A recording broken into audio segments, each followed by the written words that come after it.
బయటేమో ఫుల్‌గా వర్షం పడుతుందండి. ఈ వర్షం టైంలో మీరు వేడి వేడిగా ఏం కర్రీ చేశారో నాకు కొంచెం కామెంట్ చేసి చెప్పండి. నేనైతే నాటు పుట్టగొడుగుల కర్రీ చేశానండి. ఇది మనకి ఈ వర్షం టైంలోని మనకి మెయిన్‌గా అవైలబుల్‌లో ఉంటుందండి నాటు పుట్టగొడుగులనేది. దీన్ని బాగా వాష్ చేసుకోవాలండి. మీకు ఎవరికైనా దొరికితే మీరు మిస్ అవ్వకుండా ట్రై చేయండి.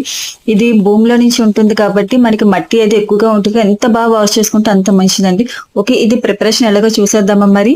ముందుగా స్టవ్ ఆన్ చేసుకొని కళాయి పెట్టుకొని కొంచెం ఆయిల్ అనేది వేసుకోవాలండి. వేసుకొని ఉల్లిపాయ ముక్కలు, పచ్చిమిర్చి ముక్కలు బాగా ఫ్రై చేసుకోండి. అవి ఫ్రై అయిన తర్వాత మష్రూమ్ ముక్కలు కూడా వేసుకొని కొంచెం ఫ్రై చేసి ఇంక సరిపడా సాల్ట్ కూడా వేసుకొని బాగా ఫ్రై చేసుకోవాలండి.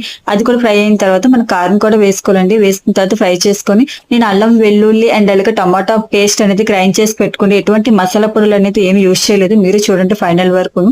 అవి వేసుకున్న తర్వాత కొంచెం వాటర్ కూడా వేసుకొని 10 మినిట్స్ మీడియం ఫ్లేమ్ లో బాగా ఉడికించుకోండి దగ్గరికి అయినంత. ఇలా దగ్గరికి అయిపోయిందండి. ఫైనల్ గా మనం కొత్తిమీర అనేది వేసుకొని సర్వ్ చేసుకోండి. ఇది రైస్ లో కానీ రోటీలోకి తింటే సూపర్ గా ఉంటుంది.